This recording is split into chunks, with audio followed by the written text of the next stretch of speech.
আসসালামু আলাইকুম বন্ধুরা, কেমন আছো সবাই? চলে আসলাম আরেকটি মজাদার রেসিপি নিয়ে তোমাদের সাথে।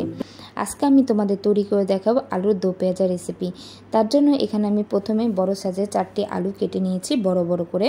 এবার আলুগুলোকে আমি হলুদ, মরিচের গুঁড়া আর লবণ দিয়ে ভালোভাবে মাখিয়ে আলুগুলোকে একটি পাত্রে পরিমাণ মতো তেল দিয়ে এখন আমি ভেজে নিব।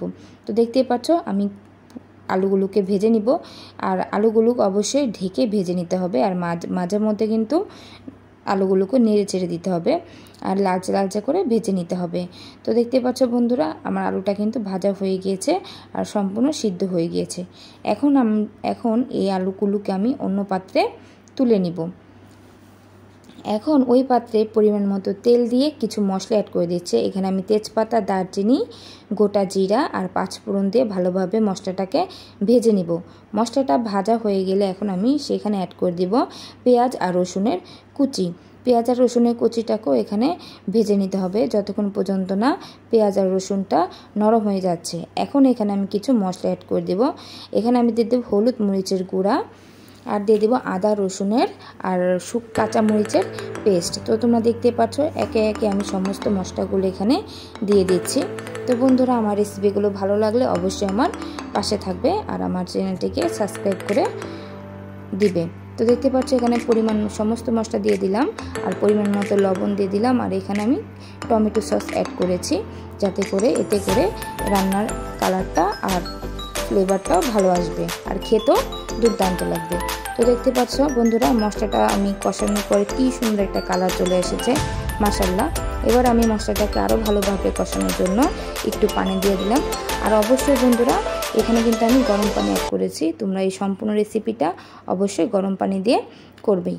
এবার আমি এখানে ধনিয়ার গুঁড়া দিয়ে দিলাম, দিয়ে আবারও ভালোভাবে মশলাটাকে নেড়ে চেড়ে দিলাম। আর এবার আমি যেই আলুগুলো ভেজে রেখেছিলাম সে ভাজা আলুগুলো মশলার ভিতর অ্যাড করে দিলাম। তো বন্ধুরা, আজকের রেসিপিটি তোমরা ভাত কিংবা রুটির সাথে যে কোনো জিনিসের সাথেই খেতে পারবে আর খেতে কিন্তু দুর্দান্ত লাগে। এবার আমি এখানে দিয়ে দিলাম কিছু পেঁয়াজের পাপড়ি।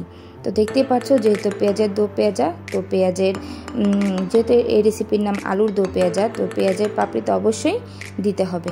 এবার সমস্ত উপকরণ ভালোভাবে কষানো হয়ে গেলে এখানে আমরা দিয়ে দিব পরিমাণ মতো গরম পানি। এখানে আমি 2 চামচের মতন গরম পানি দিয়ে দিলাম। তো দেখতে পাচ্ছ এখন এখানে আমি একটু চিনি অ্যাড করে দিচ্ছি। বন্ধুরা, তোমরা চাইলে তোমাদের খুশি মতন চিনিটা নাও দিতে পারো, চিনি দিলে ঝালের ব্যালেন্সটা ঠিক থাকবে। এরপর আমি এখানে কাঁচামরিচ আর জিরার গুঁড়া দিয়ে নিলাম।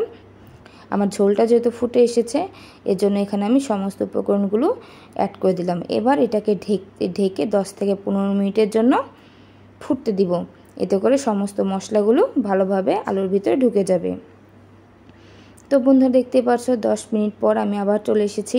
তো দেখো মাশাআল্লাহ কতটা সুন্দর হয়ে গিয়েছে আমার আলুর দো পেঁয়াজা রেসিপিটি। তো আর গ্রেভিটা দেখো বন্ধুরা কতটা সুন্দর, দেখতেই বোঝা যাচ্ছে মাশাআল্লাহ। দেখতে এত সুন্দর, খেতে তাহলে বুঝো কতটা সুন্দর হবে।